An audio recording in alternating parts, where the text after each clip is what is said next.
مجھے یہاں پر یاد آ رہی ہے بہار کے گورنر عارف محمد خان کی ایک بات. انہوں نے فرمایا الملک یبقی بالکفر ولا یبقی بالظلم. اگر کوئی آدمی اللہ کا انکار کرتا ہے اس کے بعد بھی وہ حکومت میں بنے رہ سکتا ہے، بادشاہت قائم رہ سکتی ہے. ولا یبقی بالظلم، ظلم کے ساتھ حکومت آپ نہیں کر سکتے ہیں. یہ عارف محمد خان نے ایک موقع پہ فرمایا.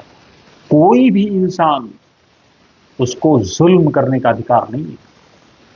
یا آپ ظلم کریں گے کسی پر، اتیاچار کریں گے آپ کسی پر، کوئی بھی، چاہے وہ راجا ہو یا پرجا ہو، خادم ہو یا مخدوم ہو، پیر ہو مرید ہو، استاد ہو شاگرد ہو، اسٹوڈنٹ ہو ٹیچر ہو، کوئی بھی ہو، کسی کو کسی پر ظلم کرنے کا کوئی ادھیکار نہیں ہے. یہ ہے پروفٹ کا کہ سیدھے مظلوم کی جو آہ ہوتی ہے وہ عرش الہی سے جا کے ٹکراتی ہے. کرو مہربانی تم اہل زمیں پر، خدا مہرباں ہوگا عرش بری پر.